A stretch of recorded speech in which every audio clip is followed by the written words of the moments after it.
This is the Night Wolf howling at you, and today we're going to be taking a look at the G.I. Joe Classified series, the Mad Marauders Sergeant Slaughter figure. Now, this is kind of a unique thing, I suppose, because I remember making a comment on a forum somewhere where I mentioned that it looked to me like the Mad Marauders were just being called that because at the time they couldn't use Slaughter's Marauders. Whether it is that Hasbro lost the trademark Slaughter's Marauders, or they couldn't use it because at that time when they first did Barbecue, they didn't actually have the likeness rights for Sergeant Slaughter to continue forward, or hadn't signed with Sergeant Slaughter for it. And since they already used the Mad Marauders, they couldn't swap back over to Sergeant Slaughter's Marauders. But as I said, I mentioned this to somebody on the forum, or in a forum at one point, and somebody said, "You don't know what you're talking about. The Mad Marauders were so different group than Slaughter's Marauders."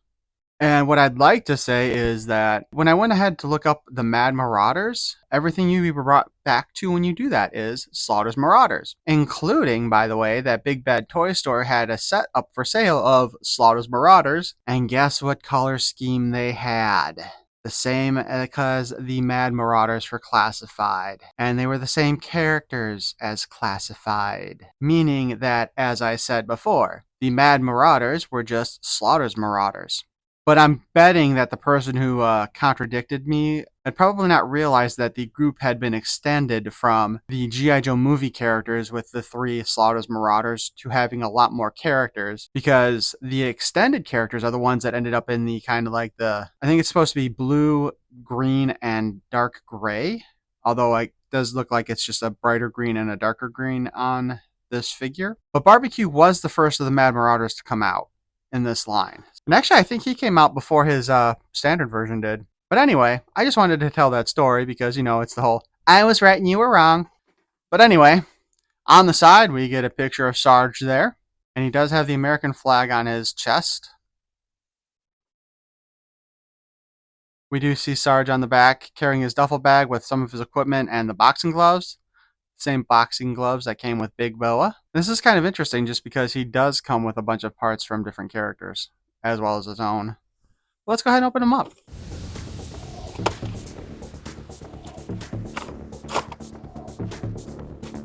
Paper garbage. The background screen here looks really good, so I can probably use that as the backdrop for my display. And Sergeant Slaughter with all of his stuff.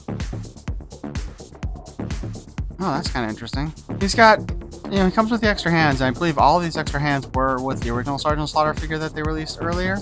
But he's also got a slapping hand, and it's a slapping hand on the right hand. I'm so used to the left-handed shield hands that that's kind of weird, and it's also kind of weird to me that they only gave us one. Usually they give us the hands in pairs. But anyway, let's go ahead and get everything out of here.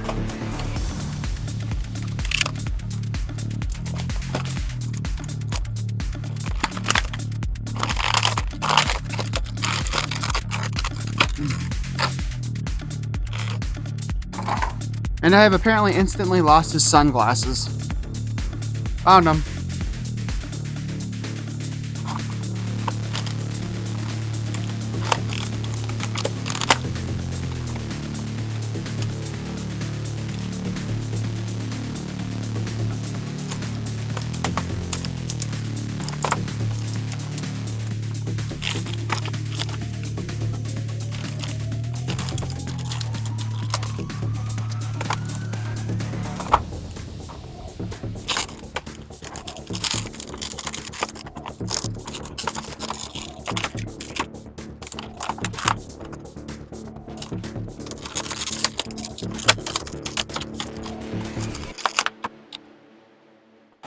You're all lucky you'll get to watch that in fast motion rather than have to go through the pain of doing it. When I took this Sergeant Slaughter figure out of the package, I was expecting it to be the exact same thing as the previous one, only with a different background and deco. But it's actually a different size card, too. Although this does line up more with the size of the G.I. Joe cards. It is interesting to note that this card is bigger. which it would have been like a deluxe figure back in the day, but he doesn't have equipment for that. But they actually semi recreated the file card from the Sergeant Mauraders figure back in the day. I think, was it 98? No, that's too late. I don't remember. I don't remember what year it was that it said, but yeah, so that's pretty cool. Like,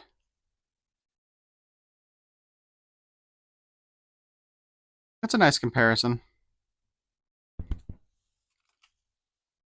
As far as Sarge here goes, first off, we do have his duffel bag, and it does in fact have a pull string on it so that you can close it up at the top. And we got two straps where you can either be carrying it over his shoulder like that, or like this, or I bet you could throw it on his back as well. The boxing gloves kind of surprised me because I did not realize that they had two parts, the band here and then the glove itself, since I have not actually opened up the big boa figure. He's got his little Sergeant Slaughter stick. Does anybody know what this is actually called, by the way? If you do, let me know in the comments. We got two barbells that are supposed to be 90 pounds each.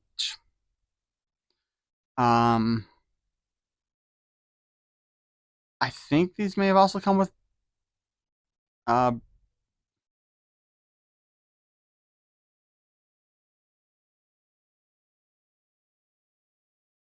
what the heck? Are these actually two different molds? No, they can't be. Okay, because the ends are a separate part from there. But I guess how they put it together.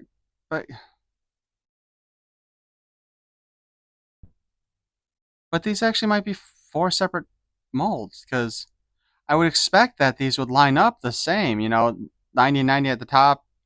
I mean, I know it's not an 06, but you know what I mean. You would have expected the 90 and the 6 to be together. So that's kind of weird. That's a lot more effort than I was expecting. But anyway, we get our Sergeant Slaughter figure here. He does look like a circus strongman. Unfortunately, it looks like his body here was molded in the blue plastic, which, I mean, it makes sense. And then they painted the skin parts of it.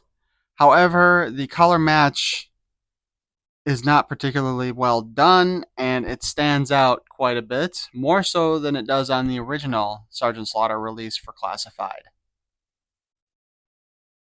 By the way, as far as color schemes go, I'd really like to see them put out the mail away version of Sergeant Slaughter. To be honest, this is not my favorite color scheme for these figures. And in the case of Sergeant Slaughter here specifically, I'm not a fan of the way they did the bright green on his pants. And I realize that that is part of the color scheme for the Slaughter's Mauraders or the Mad Marauders, but it's still just, it's like too much. I think it would have been better, in my general opinion, maybe, is if, and again, I know this goes against the design that they originally had back in the 80s or 90s when the original version of this figure came out. Maybe they should have done the lighter green on the knee pads and the pockets, and had the rest of it still be that dark green gray color. By the way, Sarge does not have much of a butt crack. Articulation wise on our figure, he's got the G.I. Joe chicken neck going on, although the bottom part of the neck does not move as much as some of the other figures do. Ball joint at the head that can spin around. And I know I don't normally mention this specifically since I usually just call it the chicken neck, but there is a hinge at the top of the neck along with the ball joint. So you do actually get something that's kind of horrific. But I just thought I'd mention it this time because it's really easy to see it on Sergeant Slaughter when you turn his head all the way around. He's got butterfly joints. They don't move a whole lot on this figure, but I think that's the design in this case. We've got a hinge going up and down, bicep cut, spin, double jointed elbows. Sadly, they aren't not using pinless joints on his arms, although the pants have pinless joints.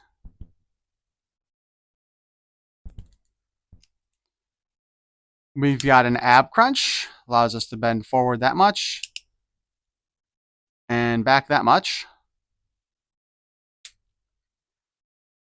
We've got the spin and the ball joints so that we can spin them around and dance them around. You can do like, I don't know what that would be called, the wobble. We've got the drop down hinge. We've got a bend outward so we can do really high kick, practically the splits. He can kick forward that far, which is pretty much all the way forward. And he can kick back about this far before you get his butt in the way.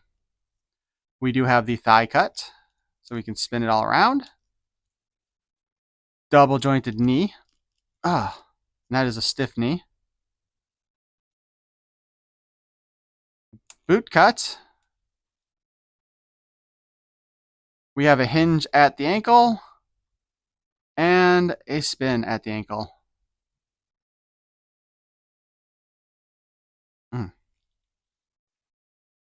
His hat, of course, his sergeant hat is a separate part.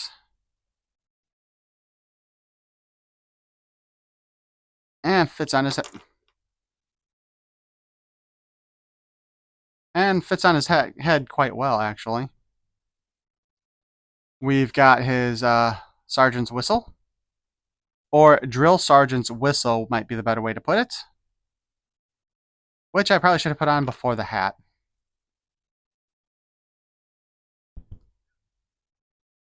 Although I do think I might have to heat this up because this looks like the whistle itself kind of got a bit malformed in the package, maybe. Because it does not hang the same way that the original one did. We've got the sunglasses, this time in kind of a brownish gold and blue.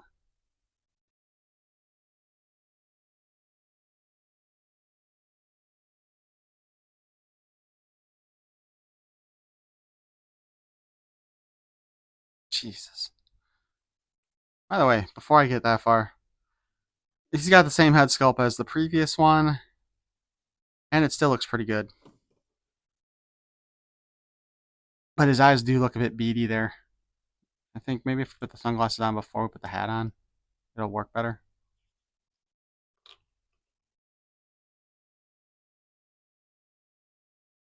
Because honestly, the hat and sunglasses and the whistle are the way you're going to remember Sergeant Slaughter. He does come with the same rifle the first release came with.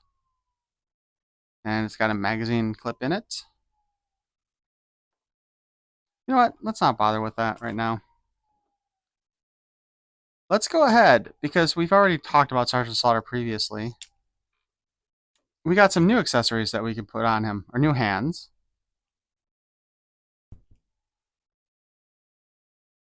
Ah. Whoops. Jesus. You know, I should have realized this sooner. His slapping hand is actually a saluting hand. So don't I feel stupid for not coming to that conclusion prior to this. That's actually pretty cool, honestly. I like that you can actually have him salute. That's not something we get with a lot of these figures. The other big accessory difference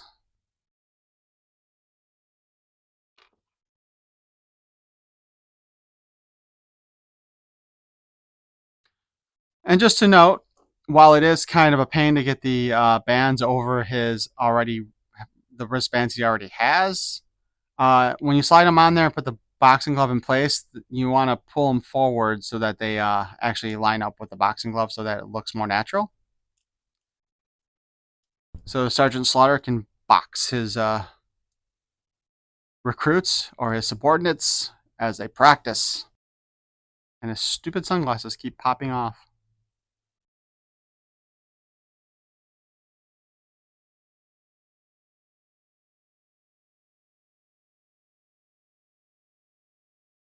I'm not sure I would actually use the boxing gloves in my display. I don't see any reason to with Sergeant Slaughter, except for, I guess there's two things to consider.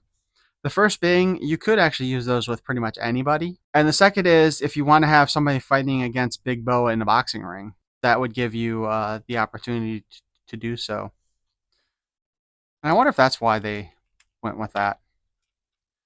Of course, we have his pointing hand, which I guess I already said I wasn't going to show off all the hands since we've done it before, but also I like to refer to it as the nose picking hand. And being that Slaughter here has two of them, stupid sunglasses, man. Our Sergeant Slaughter can double dive into his nose.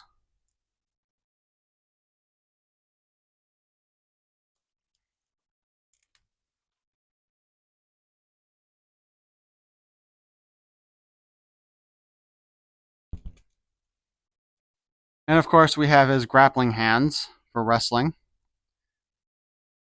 These are the hands actually that are on my display at home, where I have Sergeant Slaughter holding up a battle android trooper above his head using these hands.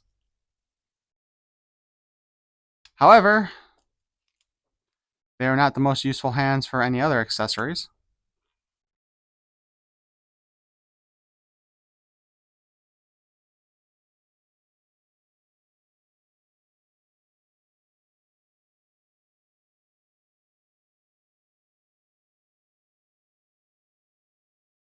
Because do not forget, he still has his little sergeant staff stick.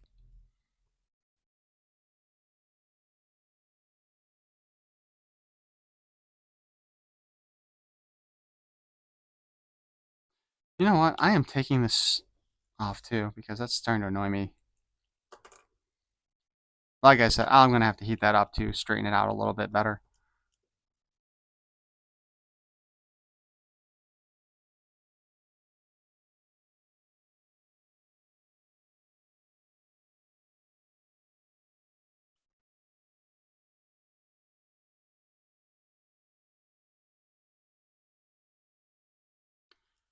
And of course, we can have him lifting the handheld barbells. Or dumbbells, I guess is what they actually are. And as we've talked before, I think we can pretty much fit all of his accessories, including his spare hands, in the duffel bag.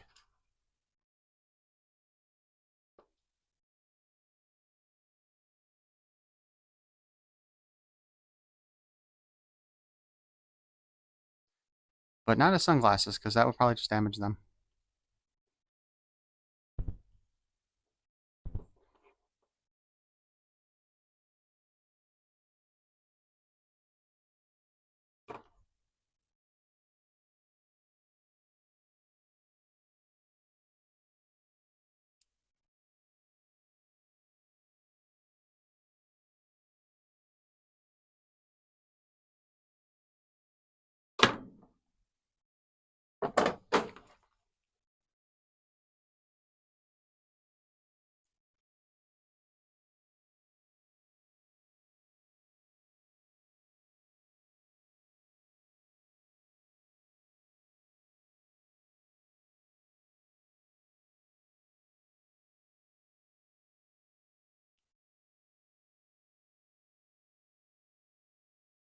Of course, the problem is this has now overweighted him a bit.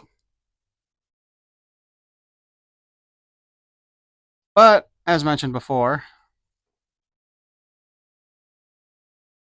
we can also just put it on his back like that if we really wanted to. And just for a quick comparison,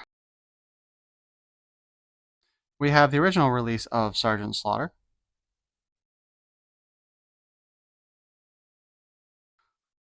So you can see that they are using the same sculpt all, together. It's just a different deco on it. And I'm not sure if you can quite see it in this video.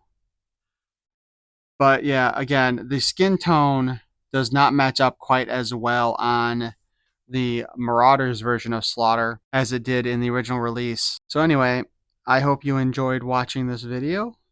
If you did, please feel free to give me a subscription and let me know what you think of the Mad Marauder or the Sarge. Oh shit. As a treat here, we do have the Sergeant Slaughter file card. I'm going to read the file card as it is, but when I recreate it for the actual video, it'll probably specify Mad Marauders instead. But the original file card for this figure, codename Sergeant Slaughter. Slaughter's Marauders Commander. You hear that? Slaughter's Marauders. File name, classified top secret. Well, we know what his real name is because he's a wrestler. SN number 81747696DI33. Primary military specialty, Commander, Slaughter's Marauders. Secondary military specialty, Infantry Drill Instructor. Birthplace, Paris Island, South Carolina. Just going to say that if you're given the birthplace but you're still keeping the name classified, that's kind of silly. Grade E7, Sergeant. Sergeant Slaughter is G.I. Joe's premier drill instructor and special forces leader who has proved that no obstacle is too difficult to overcome. His gung-ho style and aggressive attitude have helped gain him the respect as G.I. Joe's toughest DI. As the commander of Slaughter's Marauders, G.I. Joe's newest task force, the Sarge has full authority to develop the most powerful artillery to get the job done. When the Sarge is on the move, Cobra is on the run. When Sergeant Slaughter yells, "Jump!" the men say, "How high?" He commands the toughest, most disciplined outfit of G.I. Joe. The man is the master of getting the troops to do what needs to be done. You can see it in his success ratio. He has never lost a confrontation. That means something, especially when he's constantly slugging it out with the most diabolical combat machine in the world, Cobra. Again, Slaughter's Marauders. Anyway, I hope you enjoyed this video. And if you did enjoy this content, please feel free to subscribe to my channel. Leave a like. That would be awesome. And leave some comments.